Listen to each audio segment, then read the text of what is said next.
Добрий день, мої любі друзі! Нарешті ми з вами дісталися цікавої теми, а саме еротичні фільми. Сьогодні я вам розкажу топ своїх найулюбленіших еротичних фільмів, які я часто даю для розвитку сексуальності. Тому що сексуальність наша формується з дитинства і наше лібідо, да? Під час підліткового віку, або ми щось подивились, або щось побачили і так далі, і так далі. І це дуже цікаво досліджувати. І я даю своїм клієнтам часто як домашнє завдання подивитися якісь фільми, але не бездумно проаналізувати. Тому я відкриваю нову рубрику на моєму каналі. Це буде такий неванільний БДСМний канал із рубрикою «Фільми».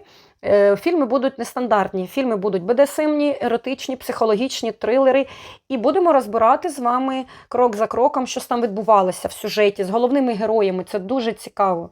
І сьогодні мій топ для вас, топ еротичних фільмів, які вам допоможуть розкрити себе. Я їх розбирала з дівчатами на курсах, так? І розбираюся зі своїми клієнтами. Які мені подобаються? Подобаються мені старі культові фільми. Чому? Тому що в них дуже цікава фабула, дуже такі нетривіальні історії, які чіпляють. А чіпляють вони саме цим нестандартними якимись подіями, головними героями, характерами, які ми можемо побачити щось і взяти для себе, або сказати, ні, це мені не подобається. Перший фільм для дівчат, для чоловіків, він дуже старий, але він зробив такий сексуальний бум у свій час, Еммануель. Подивіться, як він починається в літаку, який там пристрасний секс і кохання. Отже, я рекомендую подивитись Еммануель. Чарівна музика, дуже красиві герої і французи. Вони знають толк у коханні. Тобто чуттєвість, жіночність і вшир, і вглуб. Я рекомендую. Друге. «Колір ночі» – це трилер і мій улюбленець Брюс Вілліс, який, на жаль, зараз хворіє. В нього хвороба, здається, Альцгеймера там, чи Паркінсона, пов'язана з тонусом м'язів і йде поступова деградація. На жаль, поправте мене в коментарях, якщо знаєте його точний діагноз. Тобто дуже крутий, закручений, небанальний сюжет, дуже класний саундтрек. Подивіться фільм «Колір ночі». Ми його будемо розбирати в свій час. Там Сінді Далфер, здається, грає на саксі. «Піаніно» – цікава, чуттєва драма, де чоловік, не буду спойлерити, але трошки так таємницю відкрию, він приревнував свою дружину. Да? Вони поїхали на острів, і вона чудово грала на піаніно, а що далі відбувається, подивіться в фільмі. Тобто я рекомендую також цей психологічну драму. Гарні костюми, красиві герої і дуже такий така вишукана мова, тому що головна героїня, вона була німа. Тобто вона чула все, вона грала на піаніно, і як ці почуття вона виражає без зайвих слів. Далі.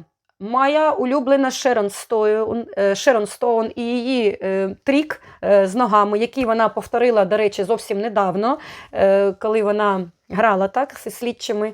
І є на Ютубі, здається, їй вже, мабуть, за 60. І вона повторила цей свій відомий трік, коли вона закидує ногу на ногу і сидить там без нижньої білизни перед слідчими. Фільм «Основний інстинкт». Basic Instinct. Перша і друга частина. Ми розберемо цей фільм. Обов'язково на моєму каналі. Буде дуже цікаво. Тобто шикарна, хижа жінка, такий образ Медузи Горгони, образ Малефісенти, Доміна така, да?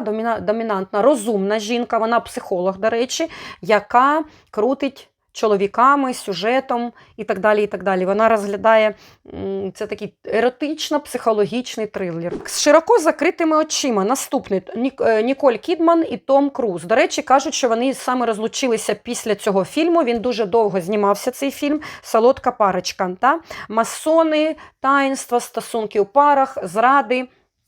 Подивіться обов'язково. Ми також його розберемо. З широко закритими очима. Також чудовий еротичний фільм. Наступний фільм. «Гіркий місяць» і Роман Поланський, який показав сексуальні стосунки, також психологічну гру між двома зовсім не схожими парами. Одна пара – це були такі чопорні англійці, да, яких все було по феншую, як то кажуть, все правильно і дуже чемно, але не було пристрасті і сексу майже. І друга пара, в яких було садомазо відносини.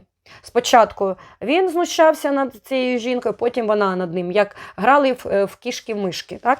І дуже цей такий нестандартний фільм. Що тут показано? Тут показано пуританство стандартне, суворе проти розбещеності. Так? Ми його також розберемо проти розкутості.